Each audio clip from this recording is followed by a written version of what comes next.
بسم اللہ الرحمن الرحیم، السلام علیکم۔ انفو ٹی وی میں خوش آمدید۔ آج 31 جنوری 2021 بروز اتوار 18 جمادی الثانی بمطابق 1442 ہجری سعودی عرب کی تازہ ترین خبروں کے ساتھ میں ہوں وسیم۔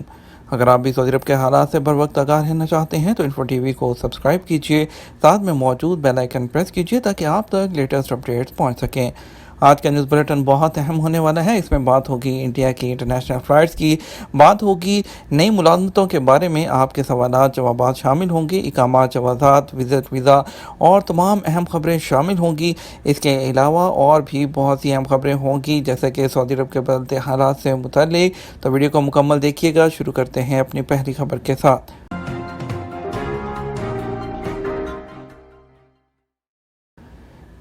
اداروں اور مالز میں داخلے کے لیے توکلنا اپلیکیشن رجسٹریشن لازمی۔ سعودی عرب کے مشرقی ریجن میں کورونا SOPs پر سختی سے عمل درآمد کا آغاز کر دیا گیا۔ امور صحت کے اداروں، مارکیٹوں اور کمرشل پلازا میں داخل ہونے والوں کے لیے توکلنا اپلیکیشن کی رجسٹریشن لازمی ہوگی۔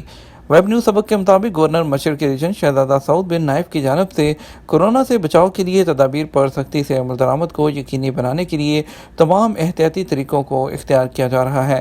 مشرقی ریجن کے ادارہ امور صحت کے ڈائریکٹر ڈاکٹر ابراہیم کا کہنا ہے کہ گورنر مشرقی ریجن کی ہدایات پر عمل کرتے ہوئے ریجن ادارہ صحت کی جانب سے تمام احتیاطی تدابیر اختیار کر لی گئی ہیں تاکہ کورونا کے پھیلنے سے روکا جا سکے۔ اس حوالے سے وزارت صحت کی ڈائریکٹریٹ میں آنے والوں کے لیے اتوار 31 جنوری سے توکلنا اپلیکیشن کی پابندی لازمی کر دی گئی ہے۔ ڈاکٹر العریفی نے مزید کہا، کورونا SOPs پر ہر ایک کو عمل کرنا چاہیے تاکہ اس وبا سے محفوظ رہا جا سکے۔ انہوں نے شہریوں اور مقیم غیر ملکیوں سے اپیل کی کہ فوری طور پر اپنے اسمارٹ فونز پر توکلنا اپلیکیشن انسٹال کریں تاکہ ان کی صحت کے بارے میں درست طور پر معلوم ہو سکے۔ دوسری جانب گورنریٹ سے جاری ہونے والے احکامات پر عمل کرتے ہوئے میئر مشرقی ریجن نے بھی تمام بلدیاتی اداروں کو ہدایات جاری کی ہیں کہ ریجن میں رہنے والے مقامی اور غیر ملکی اپنے موبائل فون پر توکلنا اپلیکیشن انسٹال کریں۔ اپلیکیشن کی عدم موجودگی پر کسی بھی شخص کو تجارتی ادارے، کمرشل پلازا یا شاپنگ سینٹر میں جانے کی اجازت نہیں ہوگی۔ بلدیاتی اداروں میں بھی جانے والوں کے لیے لازمی طور پر توکلنا اپلیکیشن انسٹال کرنا ہوگی، جس سے پتہ چل سکے گا کہ آنے والا جو آدمی ہے، جو فرد ہے، کرونا وائرس کا حامل تو نہیں ہے۔ یاد رہے کہ مدینہ منورہ کے اداروں اور شاپنگ سینٹرز میں داخلے کے لیے بھی توکلنا اپلیکیشن کی رجسٹریشن کی پابندی پر گزشتہ ماہ سے عمل کیا جا رہا ہے۔ کیا زکام سے کرونا ٹیسٹ پر فرق پڑتا ہے؟ سعودی وزارت صحت نے کہا ہے کہ زکام سے متاثرہ شخص کا کرونا ٹیسٹ متاثر نہیں ہوتا۔ زکام کی حالت میں کووڈ-19 ٹیسٹ پر کوئی فرق نہیں پڑتا۔ اخبار 24 کے مطابق ایک سعودی خاتون نے وزارت صحت سے دریافت کیا تھا کہ وہ زکام کی ایک پرانی مریضہ ہے اور اس کے گلے میں گھٹن رہتی ہے۔ کبھی کبھار اس سے بیماری سے اس کو فرق پڑتا ہے۔ یہ جاننا چاہتی ہوں کہ ایسی صورت میں کرونا ٹیسٹ کے نتیجے پر کوئی فرق پڑے گا؟ تو وزارت صحت نے ٹویٹر پر جواب دیتے ہوئے بتایا کہ اطمینان رکھیں، نزلہ زکام سے کرونا ٹیسٹ کے نتیجے پر کوئی فرق نہیں پڑتا۔ اگر ٹیسٹ کی رپورٹ مثبت آئی تو اس کا مطلب ہے کہ آپ کرونا وائرس کا شکار ہو چکی ہیں۔ یاد رہے کہ عرب میں سعودی عرب میں کچھ دنوں سے کرونا کے کیسز میں اضافہ دیکھنے میں آ رہا ہے۔ مساجد میں کورونا SOPs کی پابندی کرائی جائے۔ سعودی عرب کے وزیر اسلامی امور اور دعوت و رہنمائی شیخ ڈاکٹر عبداللطیف آل شیخ نے مساجد کے منتظمین کو ہدایت دی ہے کہ وہ کورونا سے وبا سے بچاؤ کے لیے مقررہ SOPs کی نمازیوں سے پابندی کرائیں۔ سبق ویب سائٹ کے مطابق وزیر اسلامی امور نے ہدایت کی ہے کہ جانوں کی حفاظت اسلامی شریعت کی بنیادی ہدایات میں سے ایک ہے۔ جانوں کی سلامتی کا خطرہ لاحق نہیں کیا جا سکتا اور کوئی بھی اس شخص اس چیز کا اختیار نہیں رکھتا۔ کروز سیکٹر کے قیام کے لیے کمپنی قائم کر دی گئی، 50,000 ملازمتیں پیدا ہوں گی۔ سعودی عرب نے ملک میں کروز سیکٹر کے قیام کے لیے ایک کمپنی قائم کی ہے۔ اس کمپنی کا مقصد سیاحت کی صنعت میں 50,000 سے زیادہ ملازمتیں پیدا کرنا ہے۔ عرب نیوز کے مطابق سعودی کروز پبلک انویسٹمنٹ فنڈ کے ذریعے شروع کیا گیا ہے اور یہ ویژن 2030 اصلاحاتی منصوبے کے اہداف کے مطابق سعودی عرب کو بین الاقوامی کروز کے نقشے پر سیاحتی مقام کے طور پر متعارف کرائے گا۔ اس کے لیے ایسے روٹس تیار کیے جائیں گے جن سے لوگوں کو ملک کے ورثے اور ثقافت کو سمجھنے اور دیکھنے کا موقع ملے گا۔ 1 سال سے تنخواہ نہیں ملی، نہ اقامہ تجدید ہوا، کیا کریں؟